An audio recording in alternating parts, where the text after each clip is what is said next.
नमस्कार दोस्तों।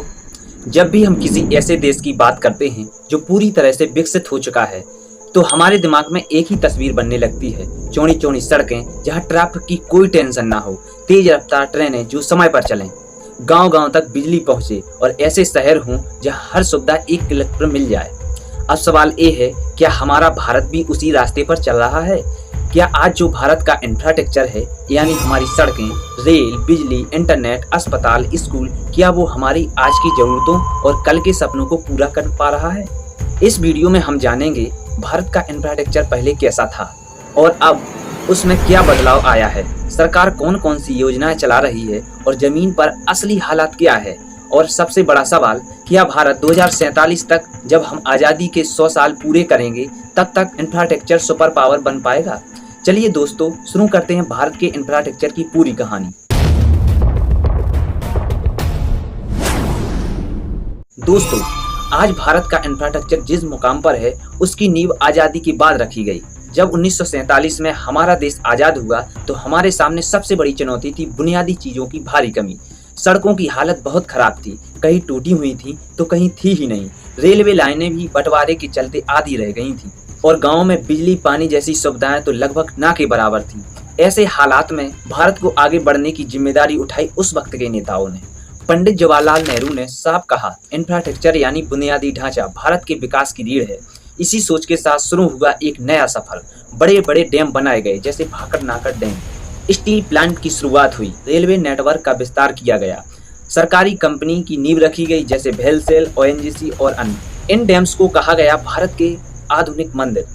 इनका मकसद था बिजली पैदा करना, सिंचाई की सुविधाएं बढ़ाना और पानी की किल्लत को दूर करना। लेकिन एक और बड़ी चुनौती सामने थी। भारत की आबादी बहुत तेजी से बढ़ रही थी और उस हिसाब से हमारा इंफ्रास्ट्रक्चर उतनी तेजी से आगे नहीं बढ़ रहा था। फिर आया वो दौर, 1970 से 1990 के बीच का समय, जब राजनीति में लगातार उतार चढ़ाव आया, सरकारें बदलती रहीं और बहुत सी योजनाएं अधूरी रह गईं। भ्रष्टाचार भी एक बड़ी रुकावट बना, काम की रफ्तार बहुत धीमी पड़ गई थी, कई प्रोजेक्ट सिर्फ कागजों तक ही रह गए। लेकिन फिर आया साल 1991, एक ऐसा मोड़ जिसने भारत के इतिहास को बदल कर रख दिया। इस साल भारत ने किया आर्थिक उदारीकरण। सरकार ने विदेशी कंपनियों के लिए दरवाजे खोले और प्राइवेट कंपनियों को भी इंफ्रास्ट्रक्चर में आने की छूट दी। यहीं से शुरू हुआ भारत के इंफ्रास्ट्रक्चर का एक नया युग। दोस्तों, जैसा हमने पिछले हिस्से में देखा, 1991 में भारत ने आर्थिक सुधार किए और यहीं से शुरू हुआ भारत के इंफ्रास्ट्रक्चर का एक नया दौर। अब सरकार ने समझ लिया था, सिर्फ सरकारी कंपनियों के भरोसे बात नहीं बनेगी, इसलिए फैसला हुआ प्राइवेट कंपनियों को भी इंफ्रास्ट्रक्चर के विकास में शामिल किया जाएगा। और यहीं से भारत ने पहली बार देखा बड़े बड़े मॉल, आईटी पार्क्स, चौड़ी चौड़ी सड़कें, नए एयरपोर्ट और तेजी से फैलते मेट्रो शहर, जैसे दिल्ली, मुंबई, बेंगलुरु, हैदराबाद। 90 के दशक के अंत और 2000 के बाद भारत के इंफ्रास्ट्रक्चर पर असली पैसा लगना शुरू हुआ। अब सरकार सिर्फ बिजली और पानी तक ही नहीं रुकी, बल्कि देश को आपस में जोड़ने, लॉजिस्टिक्स सुधारने और शहरों को स्मार्ट बनाने की ओर कदम बढ़ाए। कुछ बड़े और असरदार प्रोजेक्ट शुरू हुए। गोल्डन क्वाड्रिलेटरल प्रोजेक्ट, एक ऐसा रोड नेटवर्क जो दिल्ली, मुंबई, चेन्नई और कोलकाता जैसे 4 बड़े शहरों को आपस में जोड़ता है। इससे पूरे देश में ट्रांसपोर्ट का सिस्टम पहले से कहीं तेज और बेहतर बन गया। 2002 में दिल्ली मेट्रो की शुरुआत हुई और यहीं से पूरे देश में मेट्रो प्रोजेक्ट का रास्ता खुला।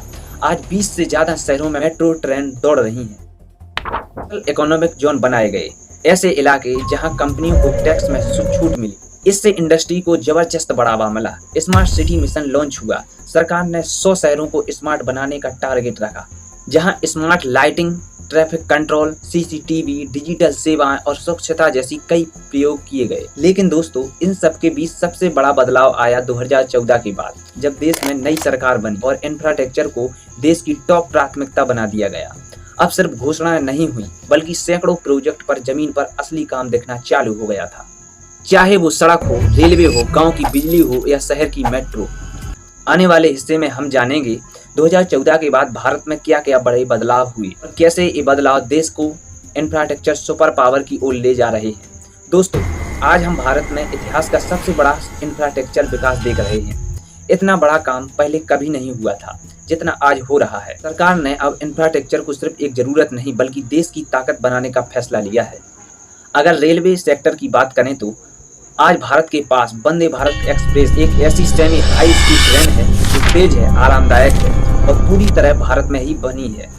100 से ज़्यादा रेलवे स्टेशनों को अब नए मॉडल तरीके से बनाया जा रहा है, बिल्कुल एयरपोर्ट जैसी सुविधाओं के साथ। साथ ही अहमदाबाद से मुंबई के बीच बुलेट ट्रेन प्रोजेक्ट पर भी तेजी से काम चल रहा है। अब बात करते हैं सड़कों की। भारतमाला प्रोजेक्ट के तहत देश भर में हाईवेज, एक्सप्रेस भी बनाए जा रहे हैं जो शहरों, गांवों और औद्योगिक इलाकों को आपस में जोड़ते हैं। गति शक्ति योजना एक ऐसा मास्टर प्लान है जिसमें रेलवे, रोड, पोर्ट, एयरपोर्ट सबको एक साथ जोड़ा जा रहा है ताकि सामान या माल तेजी से एक जगह से दूसरी जगह पहुंच सके। और सबसे बड़ी बात, हर दिन औसत 35 किलोमीटर से ज़्यादा सड़कें बन रही हैं जो अपने आप में एक रिकॉर्ड है। अब जरा शहरों की बात करें तो आज 20 से ज़्यादा शहरों में मेट्रो ट्रेन चल रही है और कई और शहरों में मेट्रो प्रोजेक्ट पर काम जारी है। स्मार्ट सिटी मिशन के तहत 100 शहरों को स्मार्ट बनाया जा रहा है, जहां स्मार्ट लाइटिंग है, सीसीटीवी कैमरे हैं, ट्रैफिक कंट्रोल सिस्टम है, साफ सफाई और डिजिटल सुविधाएं सब एक साथ मिलती हैं। ईवी चार्जिंग स्टेशन भी अब हर जगह लगाए जा रहे हैं ताकि लोग इलेक्ट्रिक वाहनों की ओर बढ़ सकें। बात करें बिजनेस और इंडस्ट्री की तो इंफ्रास्ट्रक्चर वहाँ भी तेजी से बढ़ रहा है। इंडस्ट्रियल कॉरिडोर बनाए जा रहे हैं जहाँ इंडस्ट्री के लिए हर जरूरी सुविधाएं एक साथ मिले। मल्टी मॉडल लॉजिस्टिक पार्क बनाए जा रहे हैं जहाँ सड़क, रेल, पानी और हवाई माल ढुलाई सब एक ही जगह हो सके। अब बात करें डिजिटल इंडिया की। डिजिटल इंडिया मिशन के जरिए सरकार हर नागरिक को डिजिटल सुविधाएं देने की कोशिश कर रही है। आज भारत दुनिया का सबसे सस्ता इंटरनेट देने वाला देश बन चुका है। गांव-गांव तक फाइबर ऑप्टिकल्स नेटवर्क बिछाया जा रहा है ताकि इंटरनेट हर कोने तक पहुंच सके। दोस्तों, अब तक हमने देखा कि भारत का इंफ्रास्ट्रक्चर कितनी तेजी से आगे बढ़ रहा है, लेकिन इस तेज रफ्तार के बीच कुछ सच्चाइयां भी हैं जिन्हें समझना बहुत जरूरी है। सबसे पहली और सबसे बड़ी समस्या प्रोजेक्ट में देरी। देश में ऐसे कई इंफ्रास्ट्रक्चर प्रोजेक्ट हैं जो सालों से अधूरे पड़े हैं। कहीं फंड की कमी है, कहीं जमीन अधिग्रहण नहीं हो पाया है और कई बार सरकारी दफ्तरों की फाइलें मंजूरी के इंतजार में धूल खा रही हैं। कई बार पर्यावरणीय मंजूरी मिलने में सालों लग जाते हैं, जिससे विकास की रफ्तार थम जाती है। दूसरी सच्चाई है शहर और गांव के बीच का फर्क। शहरों में जहां मेट्रो, हाईवेज, एयरपोर्ट और इंटरनेट जैसी सुविधाएं मिल रही हैं, वहीं दूसरी ओर हमारे कई गांव आज भी बुनियादी चीज़ों के लिए तरस रहे हैं।